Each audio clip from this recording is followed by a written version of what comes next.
We're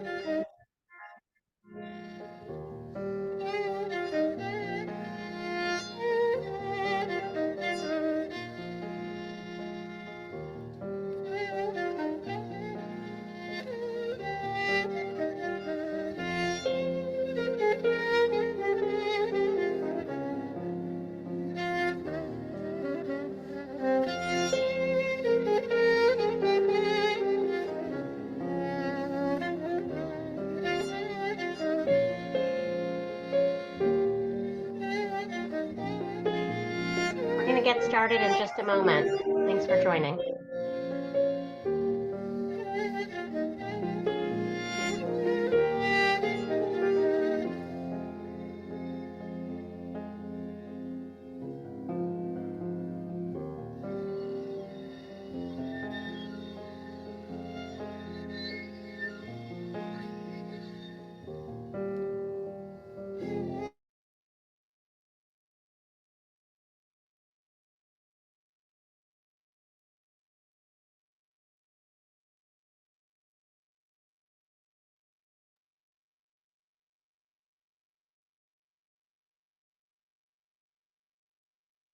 Hi, everyone. I see people are still joining, so we're going to wait just a moment.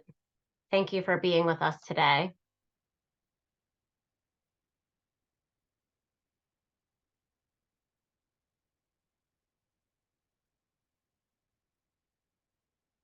Welcome to everybody joining. There's some instructions in the chat. We'll get started in just a moment.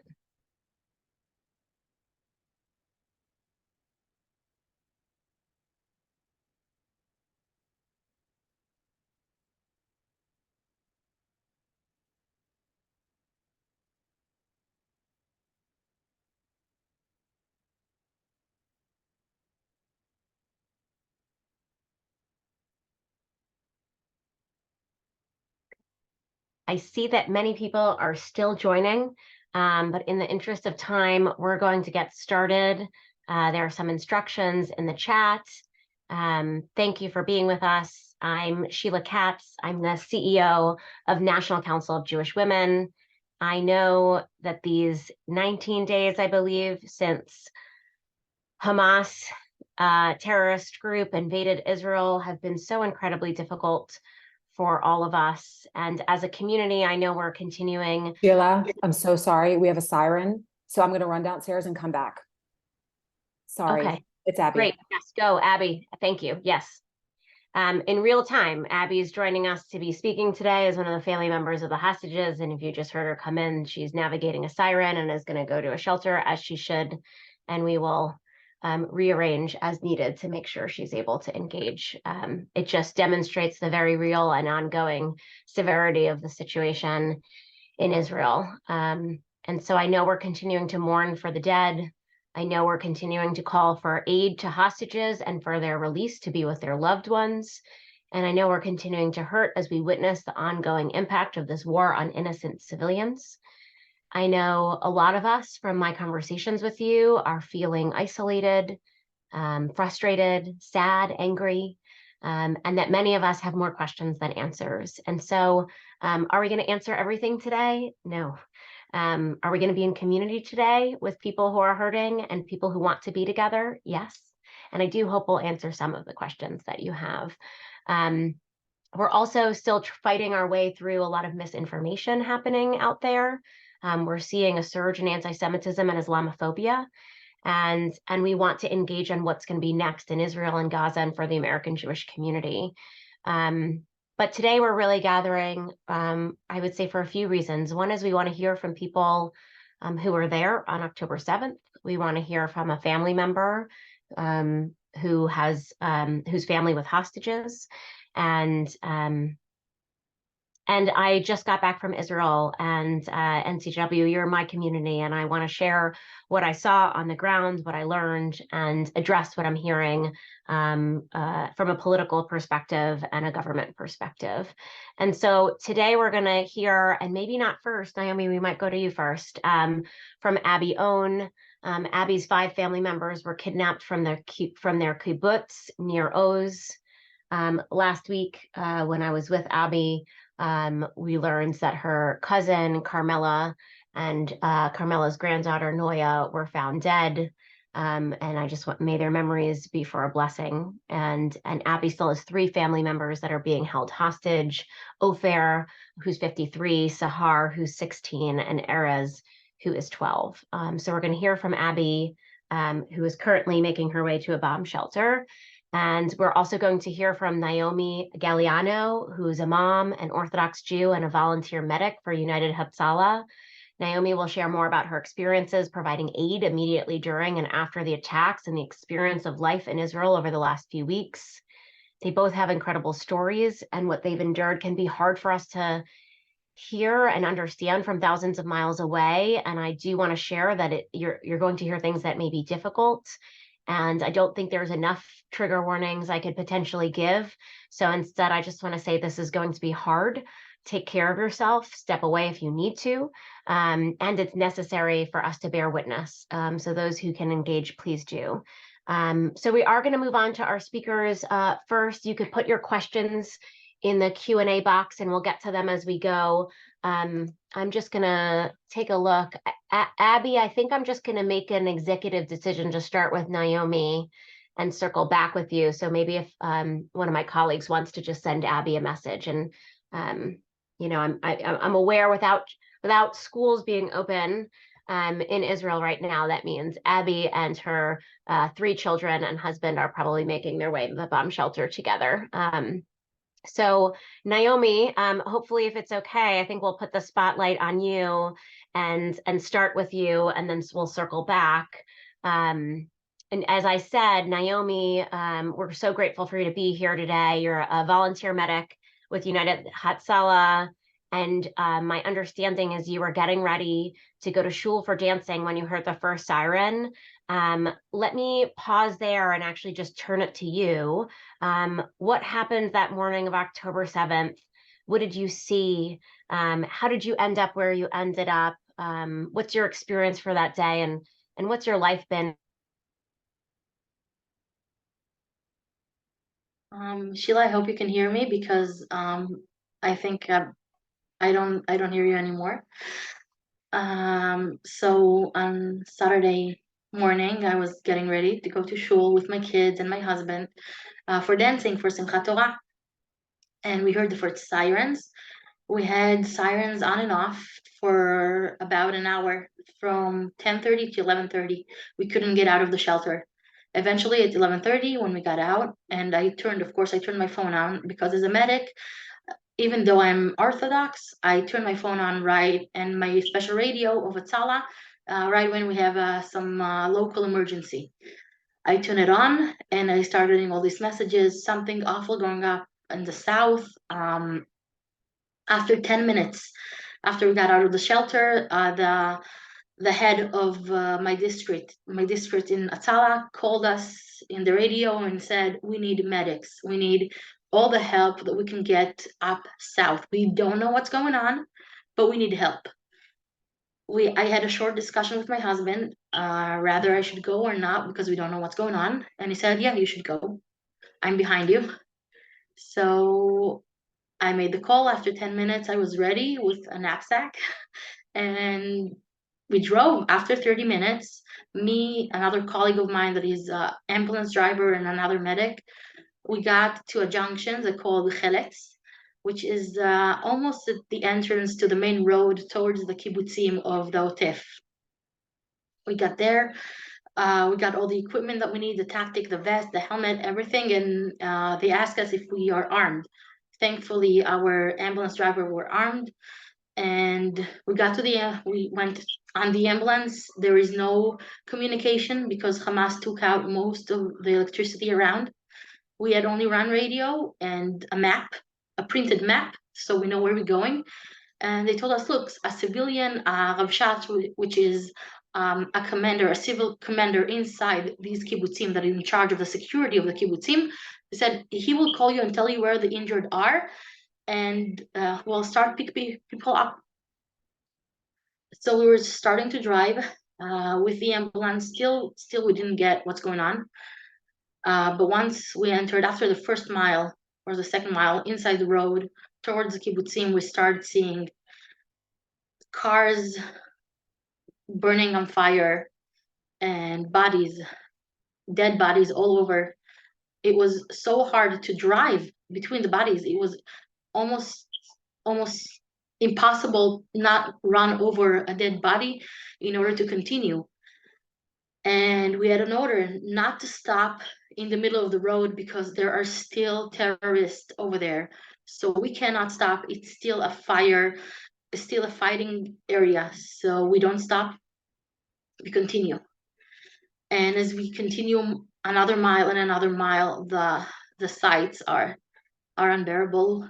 We see car after car with families inside, used to be families. We see a car like a minivan with a dead male in the front, a dead female in the back on top of a baby seat, and we see that there is a dead baby in the baby seat, and we just continue. We don't stop. We don't even stop to think what we're seeing, because we run a tiny discussion, me and the driver, like, okay, this is hell, and well, we need to save living people.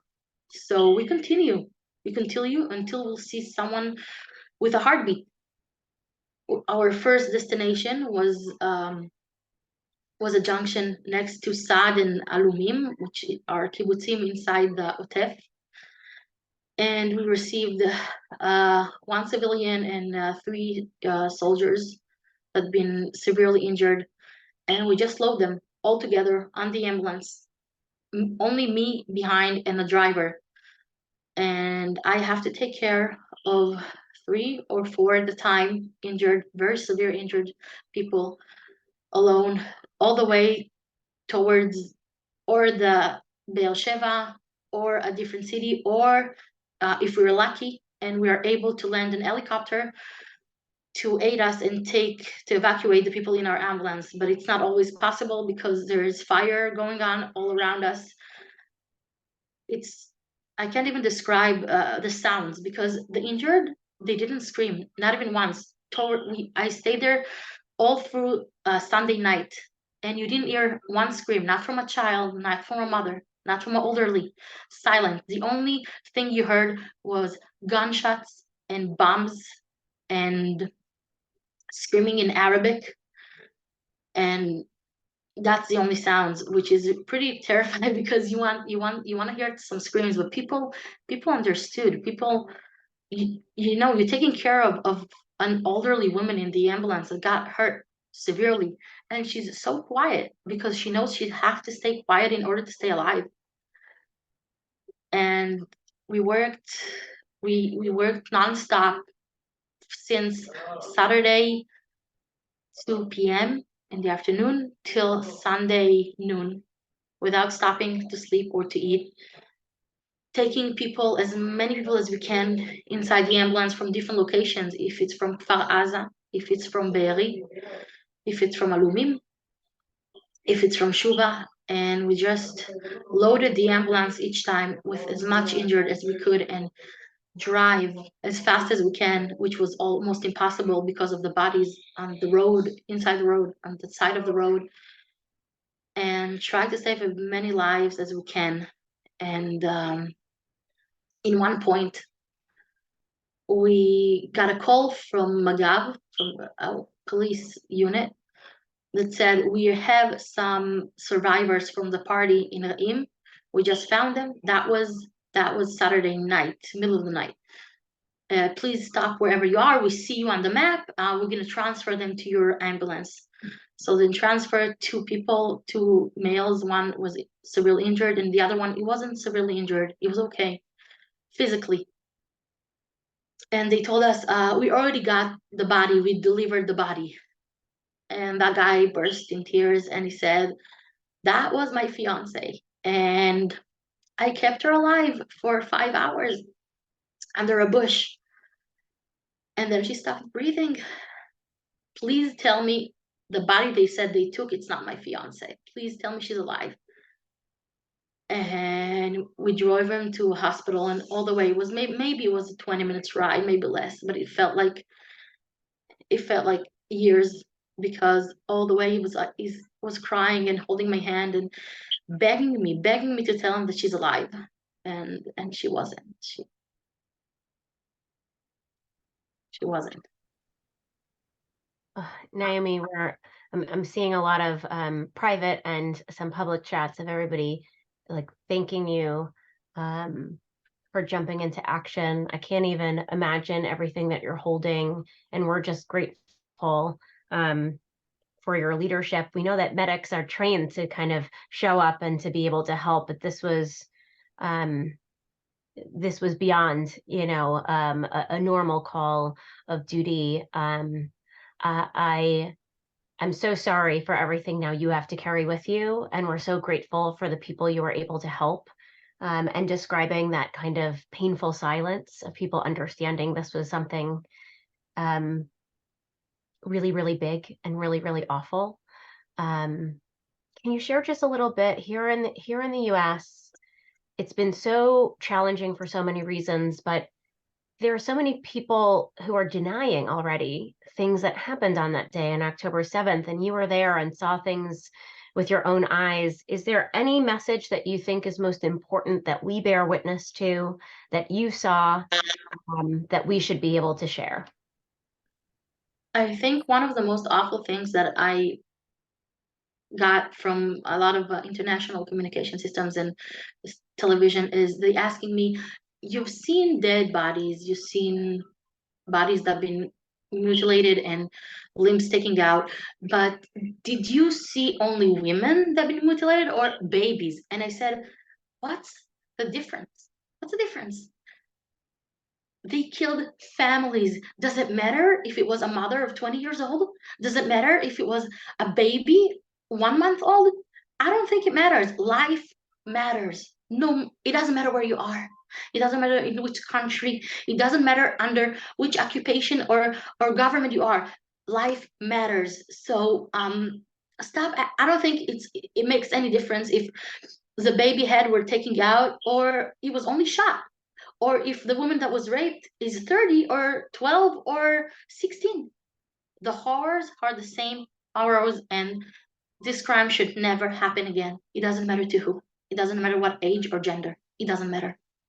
Yeah, this was, you know, the greatest massacre of Jews since the Holocaust. And so obviously this matters for us as Jews. It matters for us that care about Israelis, but this is about humanity.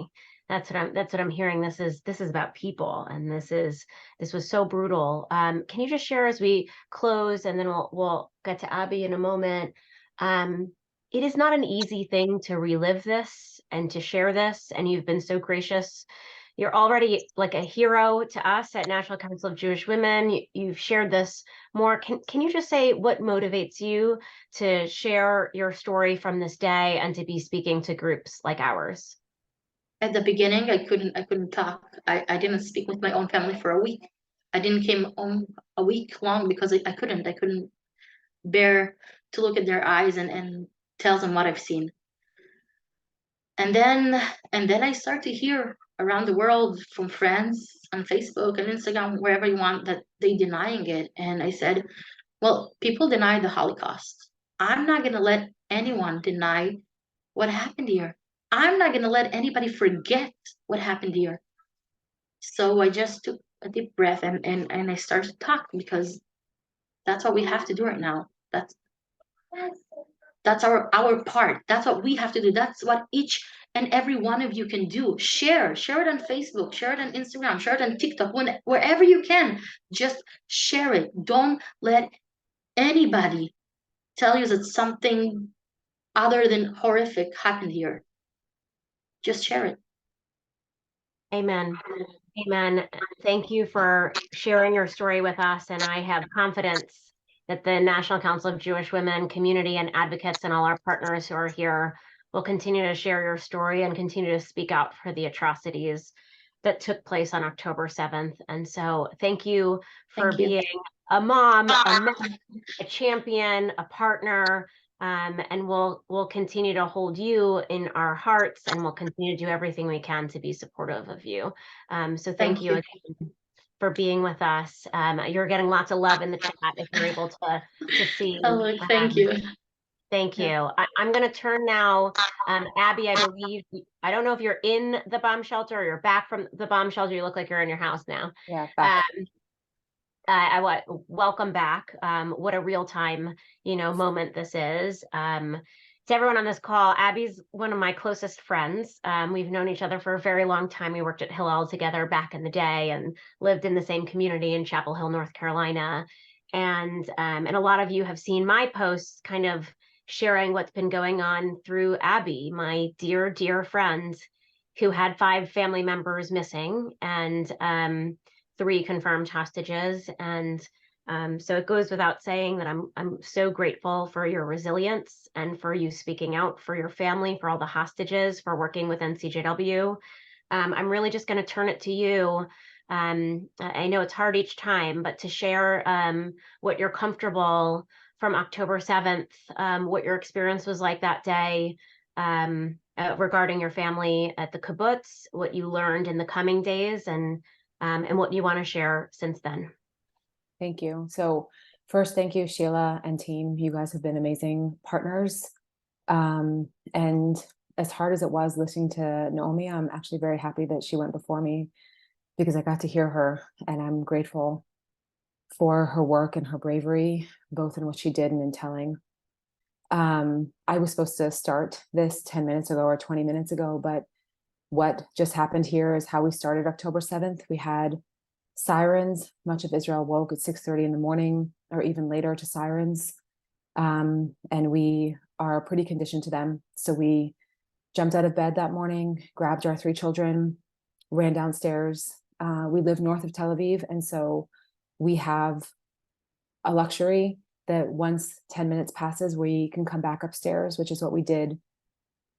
We have family all over the country. My grandfather's brother came from the United States and built a kibbutz in the north, and his daughter moved to the south. So she built a family on near Oz. Her name was Carmela Dan, and she was 80 years old. She was the matriarch of our family in Israel.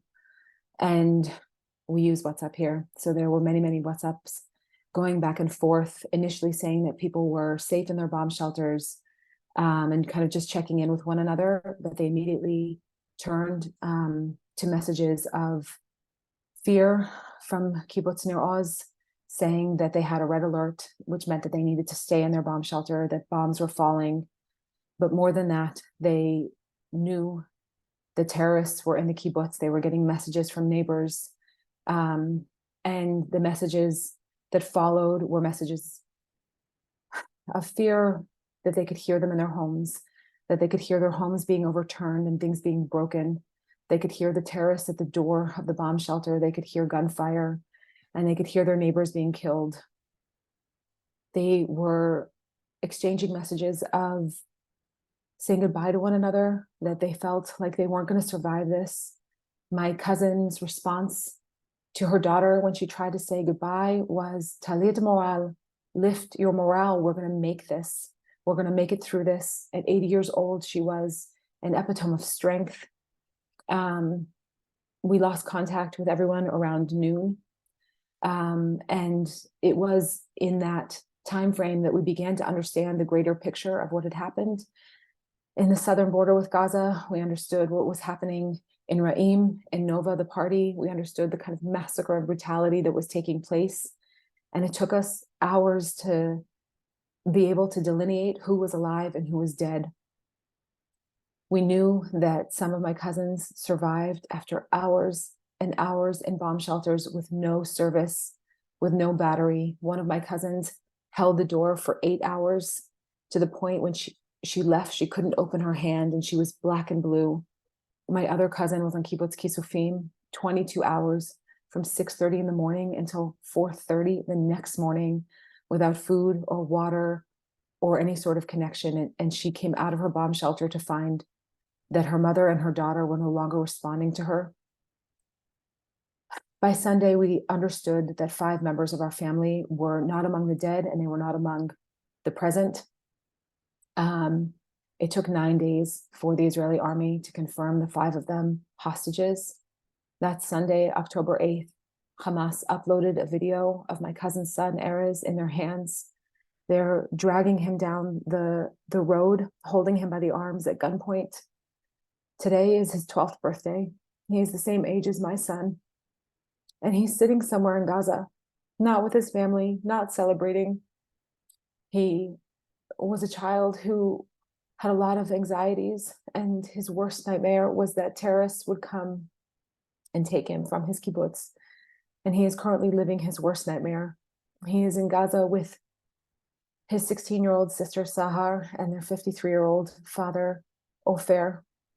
2 days after they were confirmed hostages, the military came to my cousins' homes to tell them that Carmela and Noya had been confirmed murdered, and their bodies found somewhere on the border with Gaza. Carmela was 80, and her granddaughter, who she had a very special relationship with, was 12.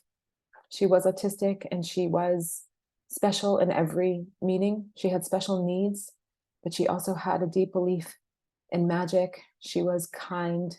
She had no evil or impurity in her. She didn't understand it.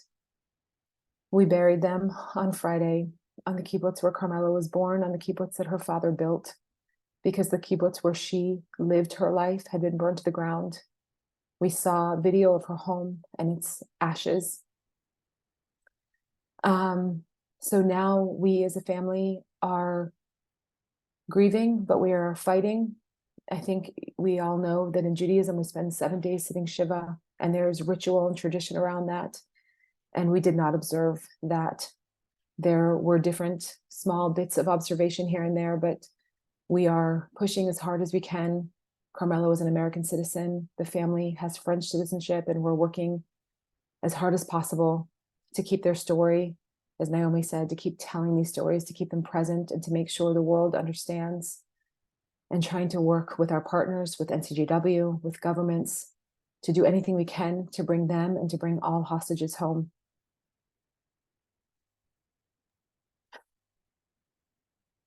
Oh, Abby, I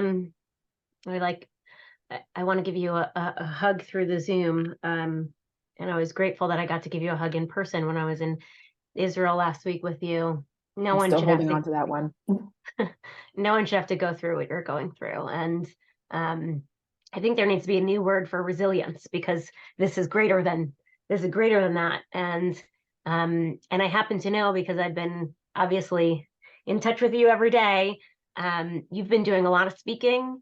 You've been on my screen on CNN. You've been on a lot of the shows, but I also know that there's been a lot of families navigating the same thing who have come together.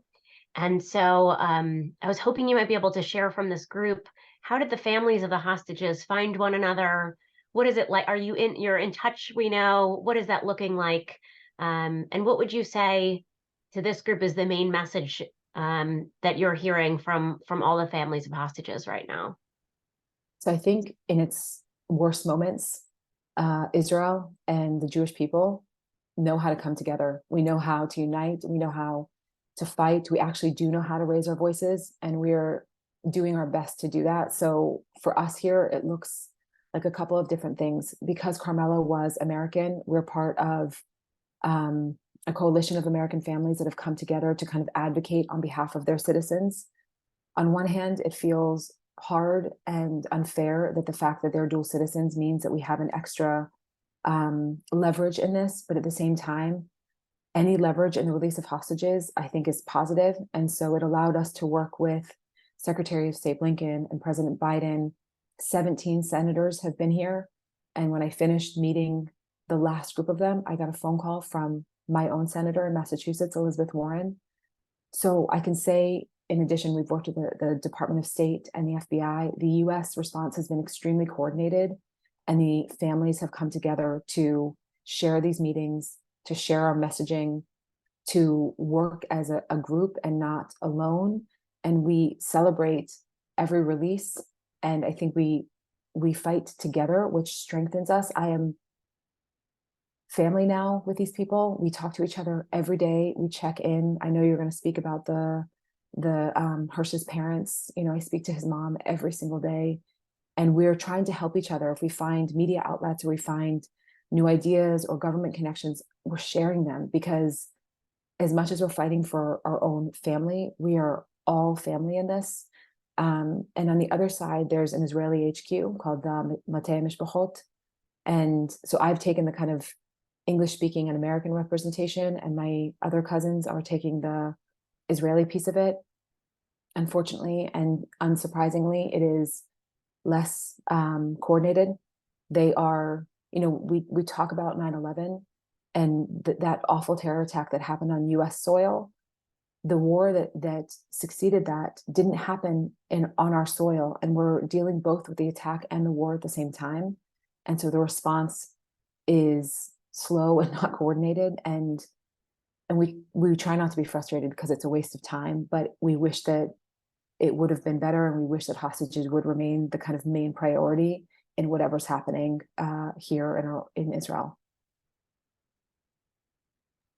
Thank you. Yeah, we are, as you know, our main advocacy point and everything we're trying to do is first medical aid and getting the Red Cross into hostages, and also releasing the hostages to their loved ones. And so I think everybody here hearing from you allows them to advocate even more and to say that they've heard your story and they can feel this pain and this empathy with you, and they want to do everything they can to bring the hostages home. Can you share just a little bit, like, I know you had a Zoom with President Biden, like an hour and a half, I think. Can you share just a little bit about what it was like to hear from the president, or what your conversation was like with him? Sure. Not something I ever expected to happen in my current life 20 days ago. He has had his own trauma in his life, and I think that he brought that to the call. He listened deeply to each one of us. And I can tell you, I represented the American families and addressed him, and I speak American. And so there's value in that. But my cousin joined me in the call, the mother of Erez and Sahar, and she is not American and does not speak American. And I mean, not English, but American. And she yelled at him in a way that needed to happen. And she said, "I'm not yelling at you. I'm grateful for you. I appreciate you, but take them out." And he needed to see that emotion. And that was a big part of the call. It wasn't a quiet, respectful, it was full of real emotion. And when his team tried to let him know that he had to go somewhere else, he turned to them and said, "Listen, if I'm not mistaken, I'm still your boss. I'm the commander-in-chief of our army, and I'm the president of this country, and I'm not going anywhere." And I believe that his commitment to fighting for Israel and for the hostages is seen down through the chain, through Secretary of State, through Leader Schumer, through people like you, Sheila, that there is a strong stance with us. And I think he came to the call as the leader of the United States, but he came with his heart. And I think we as Americans in Israel have never felt more proud to be American based on the response. And it started with him, and we're really, really grateful. Thanks for sharing. We'll continue. Obviously, we're either pushing people to do better or we're expressing gratitude. There's a way to do both, but it sounds like anyone on this call whose senator has visited Israel with connections with the State Department and the Department of Defense and the Biden administration, obviously, we've been expressing gratitude, but continue to share how felt and seen people have been in this moment. Can you just share, we're going to wrap up soon, but you have 3 children of your own, and you're navigating something unfathomable. What is it that they understand has happened, or to your family? What is it that they understand is happening now? Just curious to hear your perspective as a mother in this moment. We try to shield them from it as best possible, right? Like the sirens, they know what's happening. They are ready to go. Their shoes are at the door. We have water bottles downstairs. They understood very quickly that I was spending a lot of time on the media and going to meetings and doing things that I don't do. I'm generally a very present parent. And until we got the news about Carmela and Noya, we didn't really sit down and explain to them. Last Thursday, we sat with them and had to explain to a 7 and 10 and 12-year-old what a terrorist infiltration to our country looked like. And what it meant to be taken hostage and what murder was. These are things of movies and things that Oded and I are heartbroken having to tell them. And it gives us a lot of pause that we don't have time for right now, but you really reflect on the choices you're making and where we're at and the kind of bigger picture. And, my daughter, Maya, Sheila, if you know her, she said to me, I asked her a day afterwards and I said, Maya, how are you doing? And she said, Mom, I cried so much when you told me and I was so afraid. And she said that now when I think about it, I don't feel sad because I don't think I can. I just push it away. And I was like, me too. Me too. Like our body understands, our brain and heart understands that the pain is too much. And in order to survive right now, we're just moving it somewhere else so that we can keep going. Because the most important thing for us right now is this fight to bring these hostages home. And we'll deal with the pain when they're back. But it continues to be unimaginable, all of it. Yeah. Oh, Abby, we love you on behalf of all of National Council of Jewish Women. I love you, and our hearts are with you. But we're not just saying it. We will continue to push for the release of all the hostages and for medical care and humanitarian aid to get to them. I know Rachel from my team has been putting in the chat a link to a website you can go to. You'll actually see some of the stories of Abby's family there and many of the other hostages.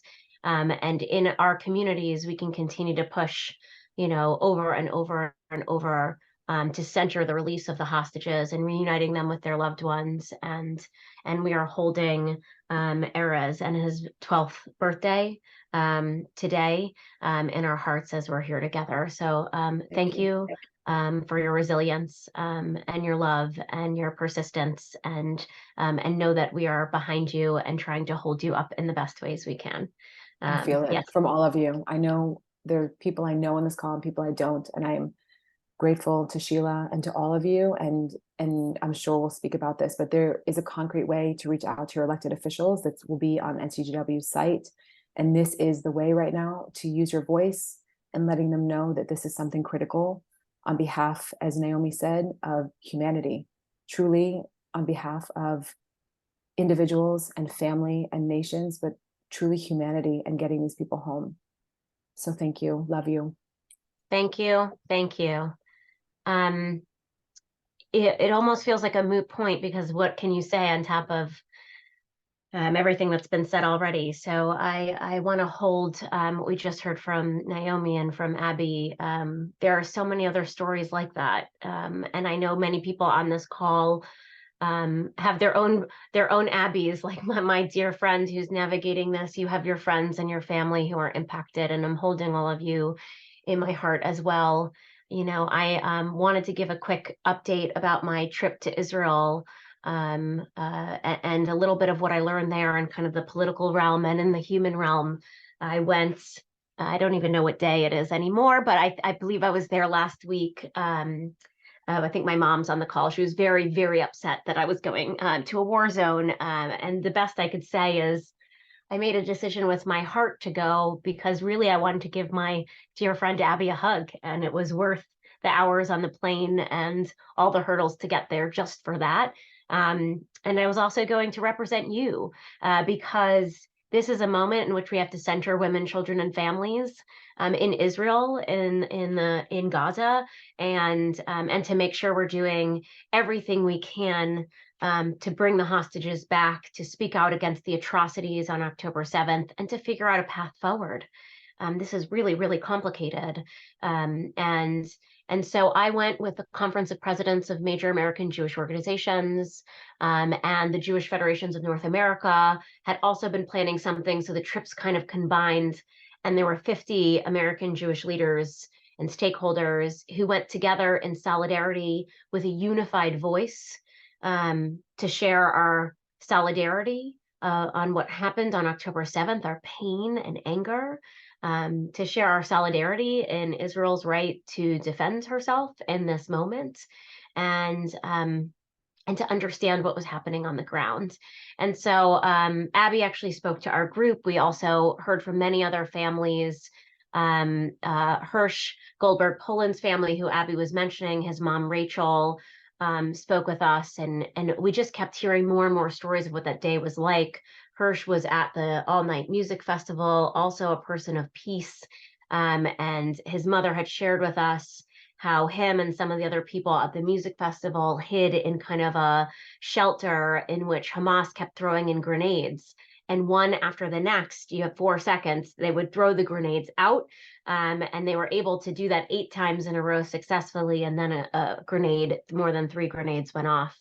And that's when they took Hirsch hostage, who lost an arm in the process.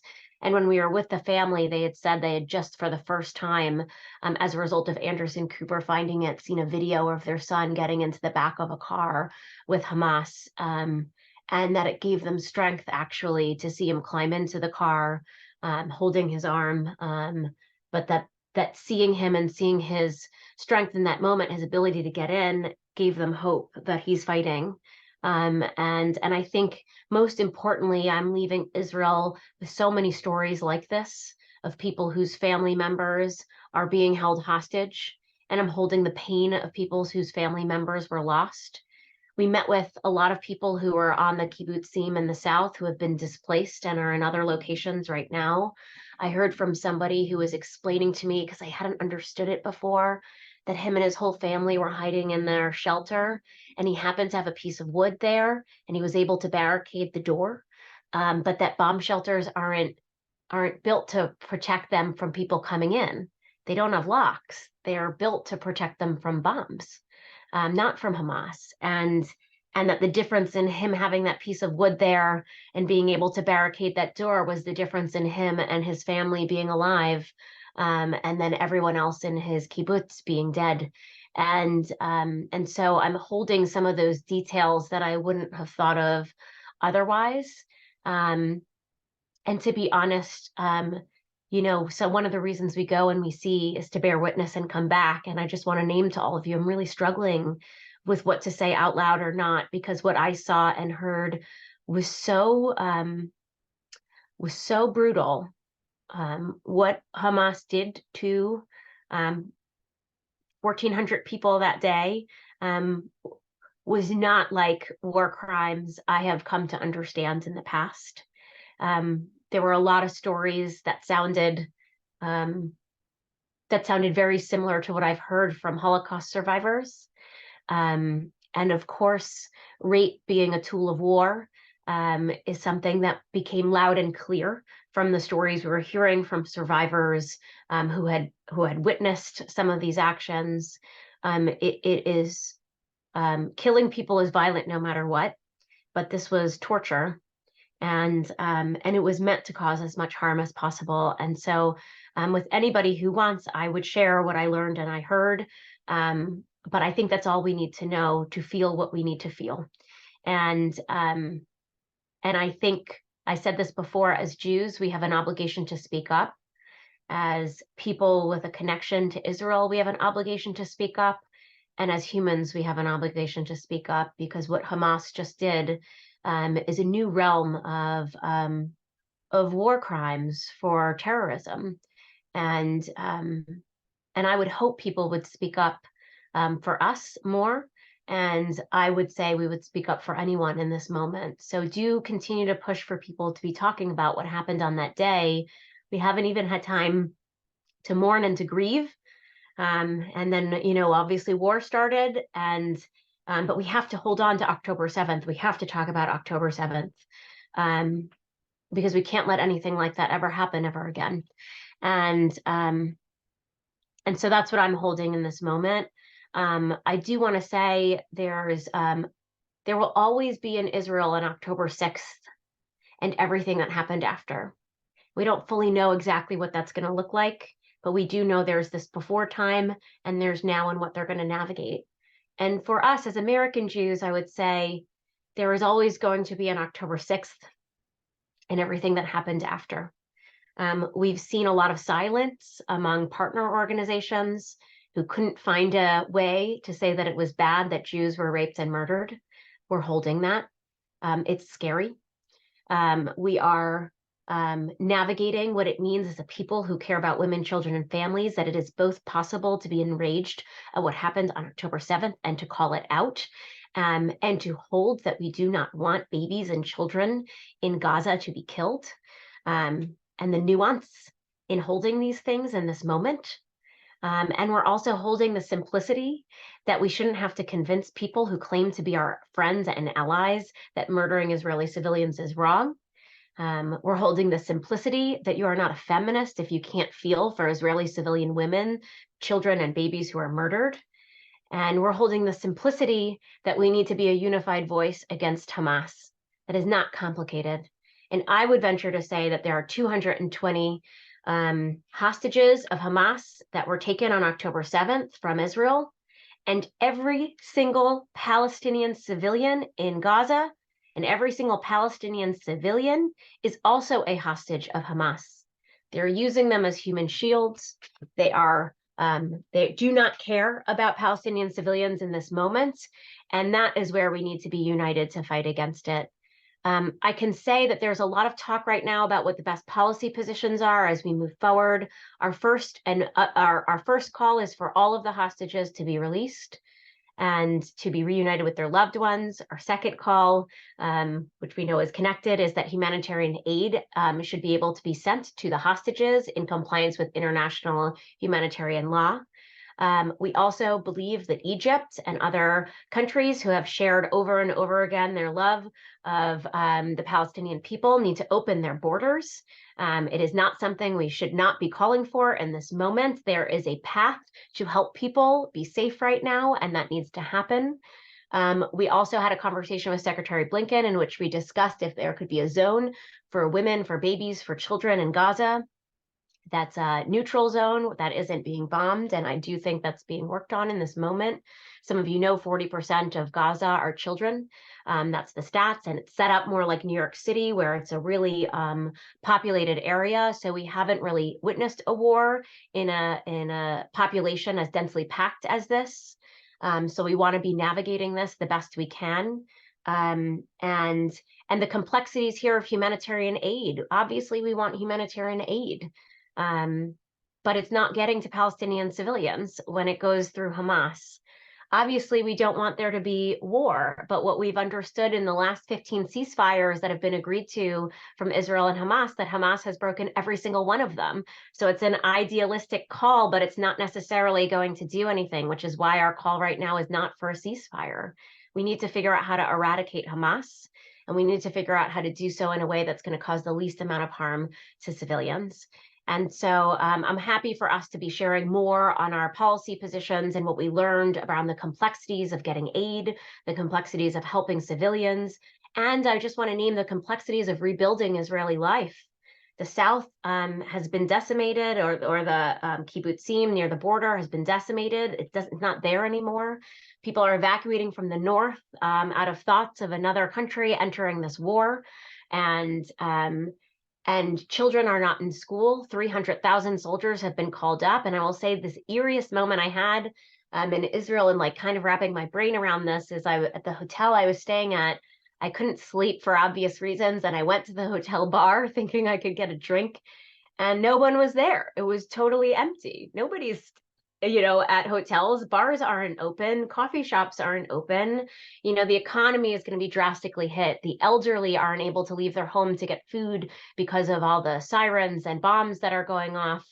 There is a humanitarian crisis in Israel. There is a humanitarian crisis in Gaza, and we're going to have to continue to do everything we can as an organization that will always center women, children, and families to be a moral voice in this time, and to continue to push for everything that needs to happen. I'm going to wrap up and turn it over to our next speaker, but I did just want to share a little Torah, because it wouldn't be me if I didn't. Most of you know this happens at Simchat Torah, October 7th, which meant that the very next week, we were starting the Torah anew with Bereshit. And that is the Torah portion in which we learn that we are all created in the divine image. And there's something about that that I think is very important for us to hold on to, that we are all descended from the same original ancestors, that we are all ultimately related, connected, and all of our fates are intertwined. And then the next week's Torah portion this past week was about Noah and the flood, in which actually the word for lawlessness is Hamas.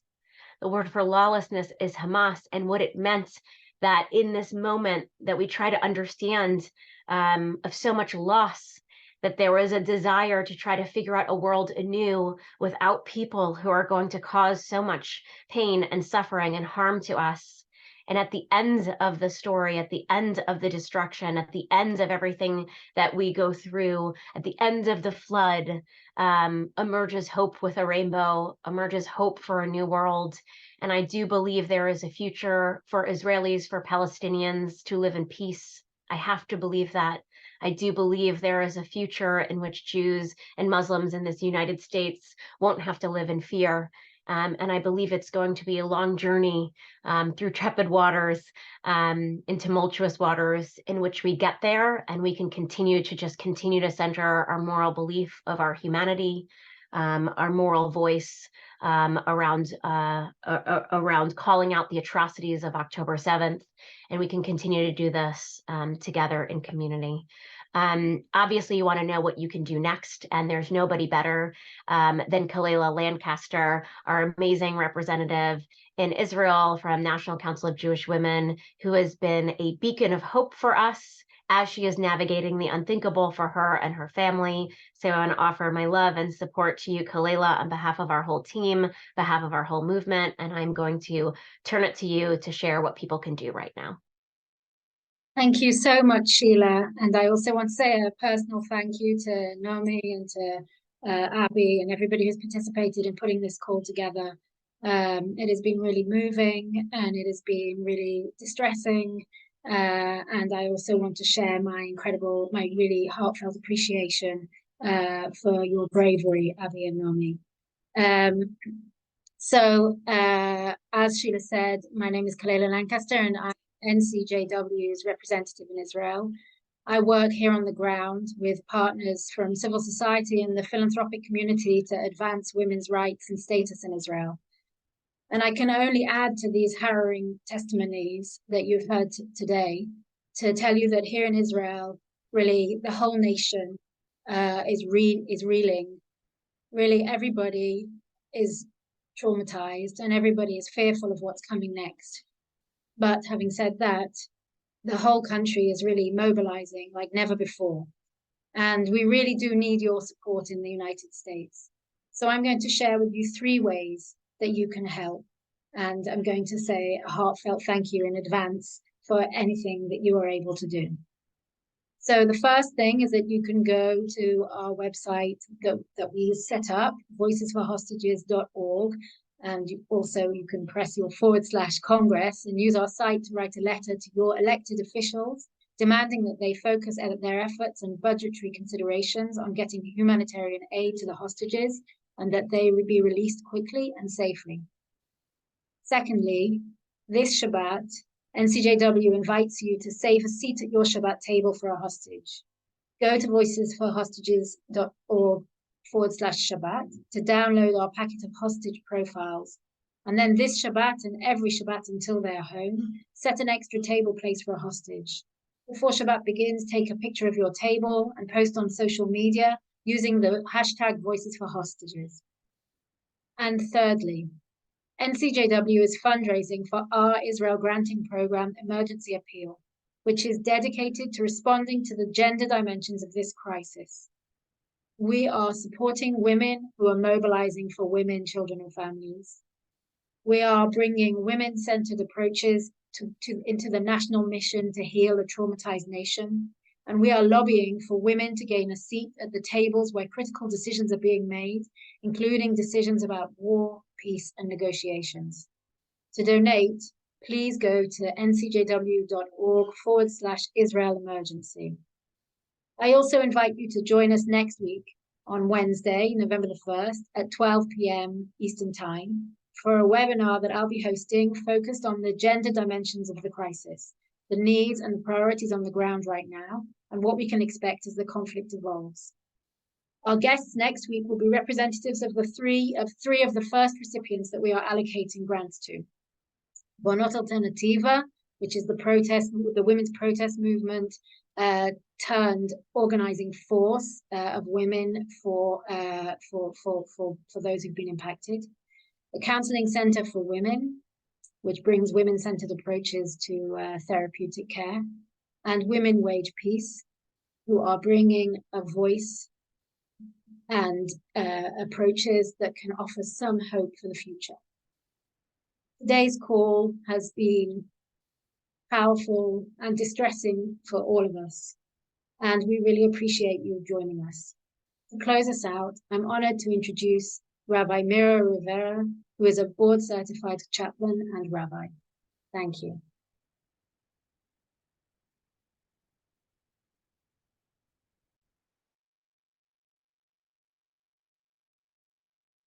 Without seeing with our eyes, without using our hearts,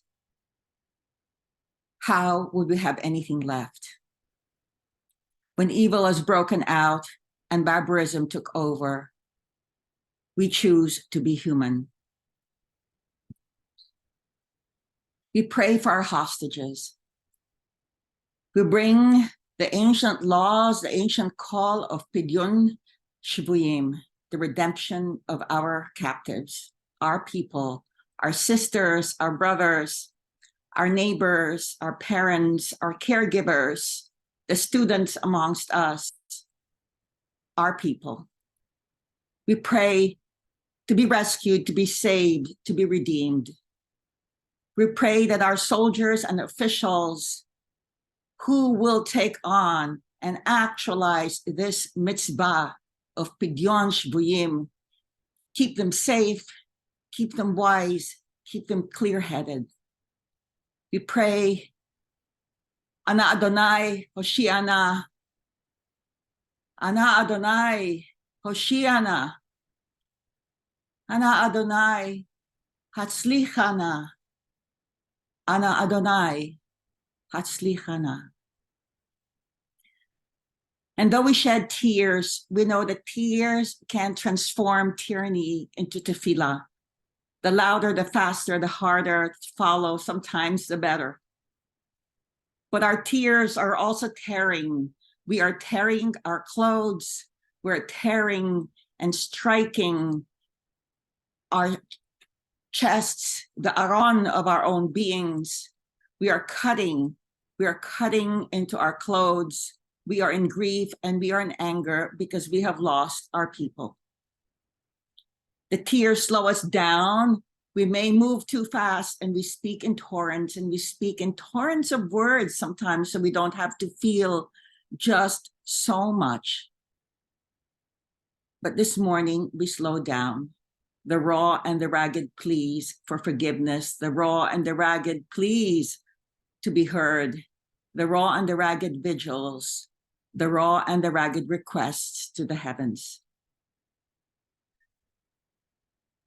And to bring us back into these yesteryears of Elul, before this Rosh Hashanah, before this past Yom Kippur, and before the dreaded Shemini Atzeret Simchat Torah. In Elul, we sang, "Oh, human being, Ben Adam, ma lecha nirdam, why are you sleeping? Wash yourself clean, don't wait until the seasons change." And now we have been brought here to this moment. So yes, pray on God. Have the chutzpah to pray on God, not just to pray to God.